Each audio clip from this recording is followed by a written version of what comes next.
What's up guys, welcome to Daily Dose of Reddit. This is your host, Zach, and today's subreddit is r/TalesOfNeckBeards. Don't forget to like, subscribe, and hit that bell to never miss an episode.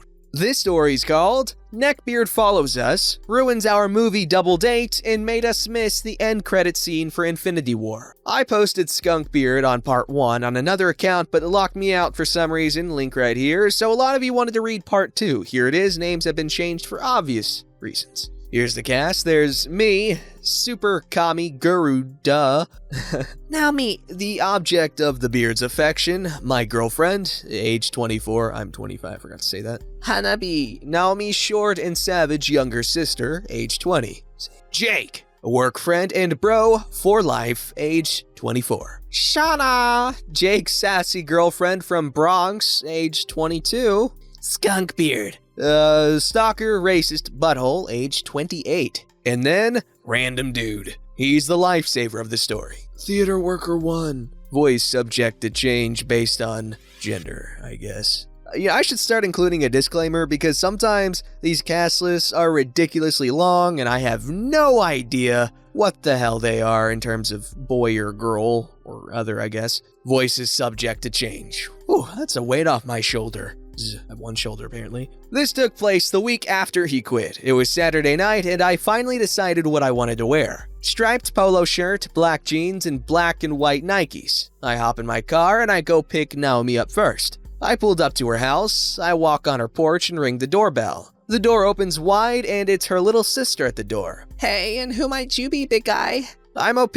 I'm here to pick up Naomi. She ready? Oh, okay then. Don't be shy. Come on in and have a seat. Hey, Naomi, your date is here. I'm Hanabi. Nice to meet you. She shakes my hand. Nice to meet you too. I'll be right out. I sit on their couch. Naomi walks out of her bathroom and she is looking good. I couldn't take my eyes off her. She was wearing a black Hello Kitty midriff shirt and tight blue jeans. She had her hair tied in a bun and her makeup was on point. She was quite a sight. Hanabi looks over at me. Hey, big guy, you can pull your jaw off the floor now. I'm a little embarrassed. I blushed. What? She looks amazing. Thank you. You're not so bad yourself, handsome. She smiles. You ready? Hell yeah, but Hanabi, are you sure you don't want to come with us? No thanks, I've already seen Infinity War with my boyfriend. We went opening night. Damn, y'all lucky. Alright, let's get going. We gotta pick up Jake and Shauna. We head out the door and go straight to Jake's apartment to pick him and Shauna up. I honked the horn and they came running out, but little did I know there was a strange old beat-up red sedan following us.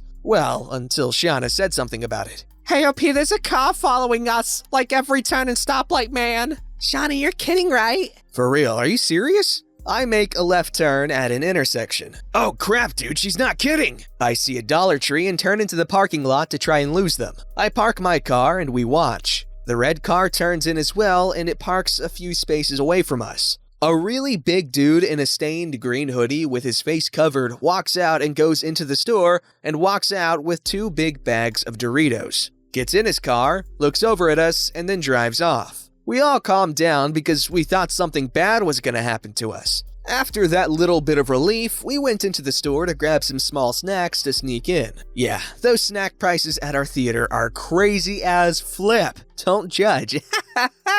We snack up, head to the mall, and onto the theater. We barely made it on time. We bought our tickets and walked in just as the last trailer finished. I've never been that lucky. The movie was getting good. Spoiler warning if you haven't seen it. Seriously, if you haven't, where the fat man? Stop reading this and go watch it. It's on Netflix.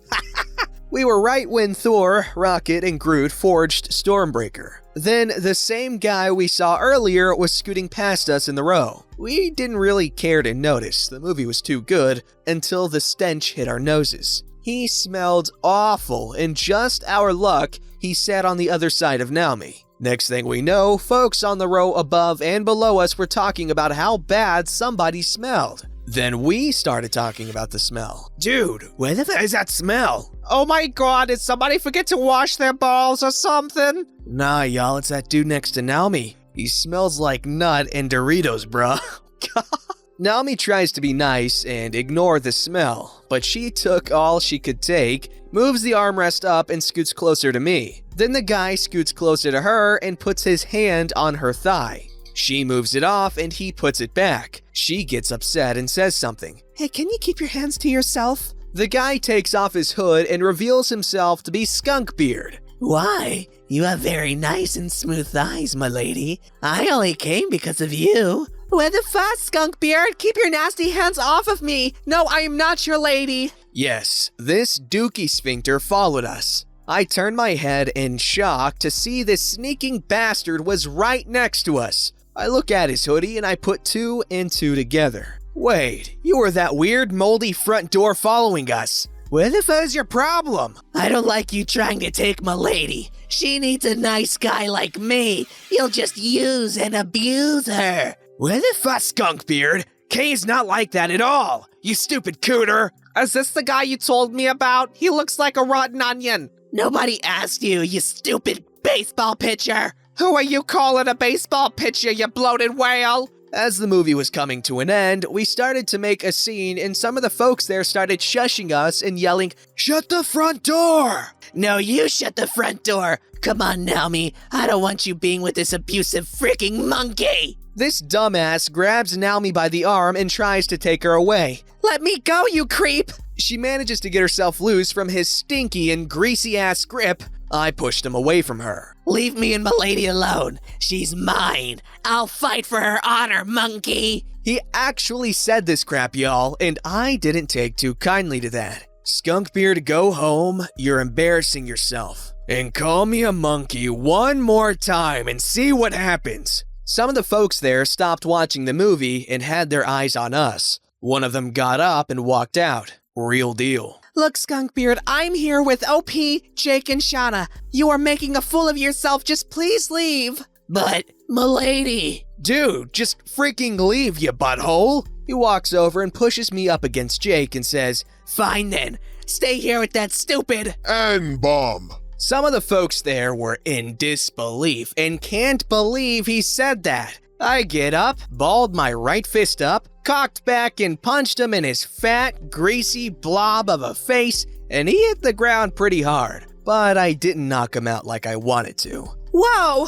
Damn, OP gave him that right hook. I didn't think OP would hit him. Serves him right, the racist piece of crap. With all the commotion going on, a theater worker walked in with random dude, just when the end credit scene started to roll. Alright, what is going on here? Skunkbeard gets up off the floor with his bruised face and tries to lie and pin everything on us. The gang and I are just baffled that Captain Dumbass tried to pull this crap. But lucky for us, random dude was there to save the day. That's not true. He started all this mess, sir. He was touching that girl and calling him racist things to provoke him. freaking snitch. Okay, you sir, I'm gonna have to ask you to leave. No! Like hell I am. I paid to be here. To harass a girl that doesn't want you. Sir, either you leave or I call the police. Skunkbeard has a look of defeat on his face and runs out the theater exit. The light comes on and everyone gets up and starts leaving. We do the same since the night was ruined, but before we could leave, random dude walks up to me and says,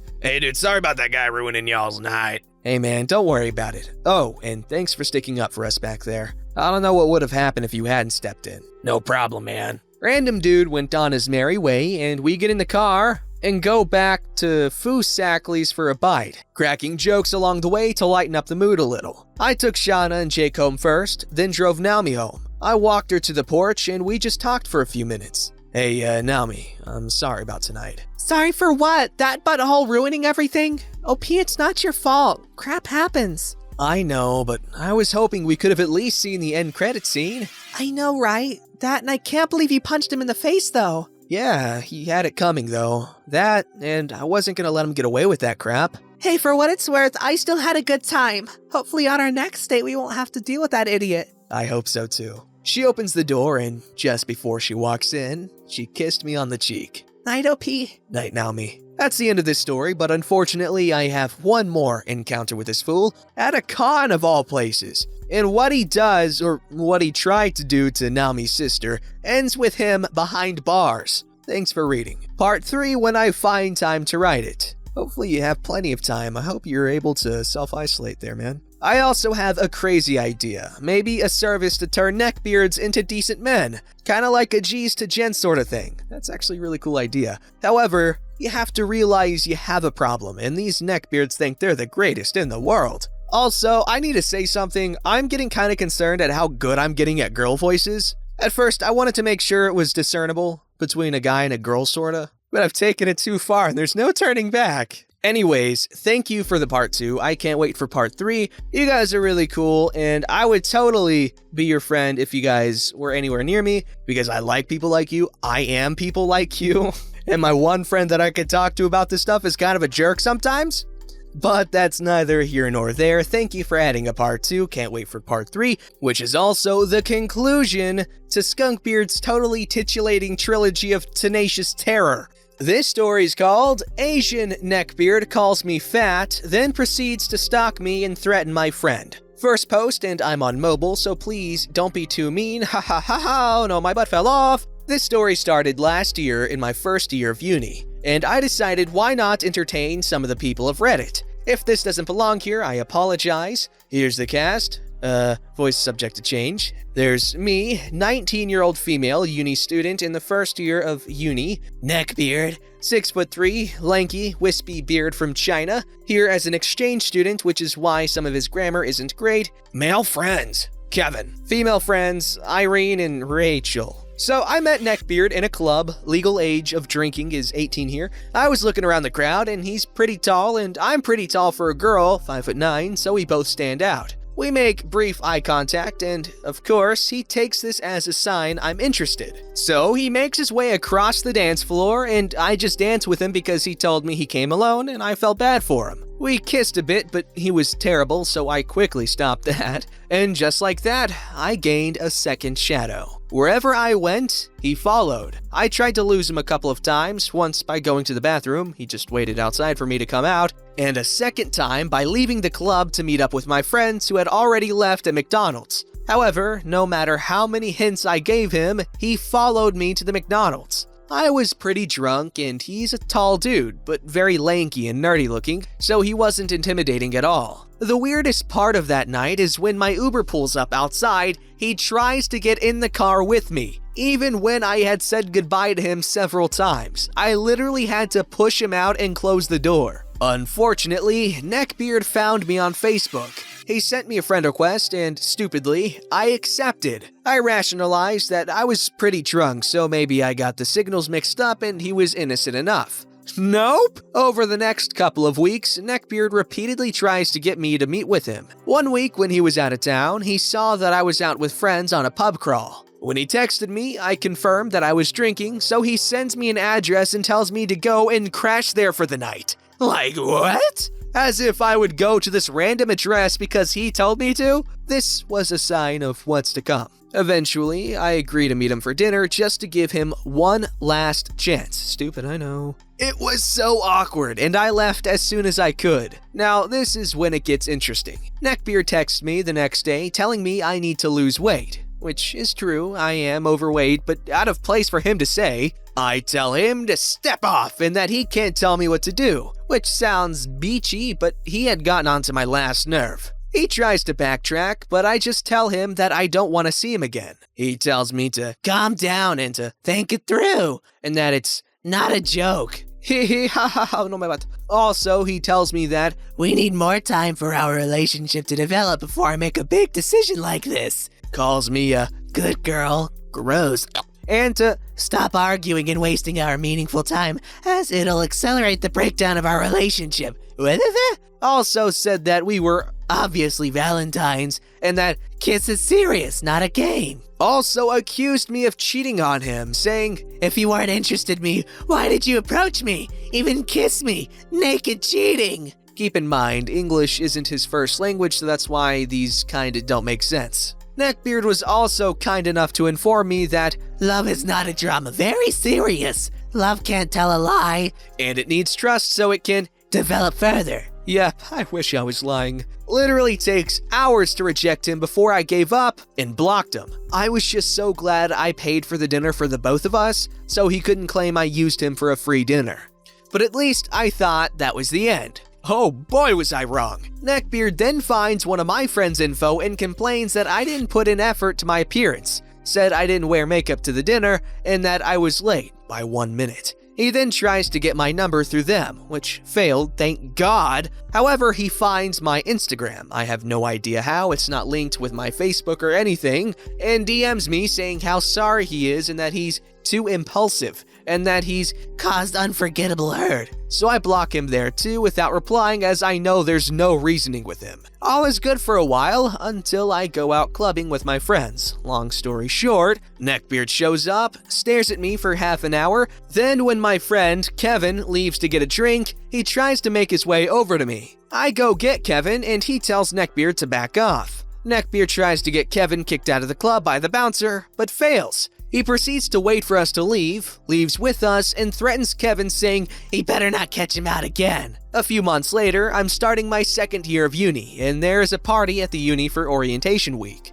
I go with a group of friends, Maurice and Rachel being my closest friends who knows everything that went on with Neckbeard. Of course, after being at the party for 20 minutes, who else but Neckbeard is there, by himself as always, staring at me. I start freaking out as he seems to get more violent every time I see him, and I don't want to ruin the night for my friends. Mitch and Rachel see him and immediately know who he is. They get the whole group, 8 people, to move to a different area and keeps an eye out for him for the whole night. I love them so much for this. Apparently, when I went to the bathroom, he tried to follow me in, but the guys in the group stopped him, basically threatened him to leave me alone. And that is the last I've seen him. Anticlimactic, I know, sorry, haha. Sorry for the long post, and if you made it all the way down here, well done. I'll try to figure out how to attach images to a post so I can show proof that I'm not making this all up. Stay safe out there, everyone. Oh yeah, first off, I gotta say something. So the whole thing about him calling her fat, I heard that in Japan, it's very common to point out when people are overweight because it's not very common there. And it's just seen as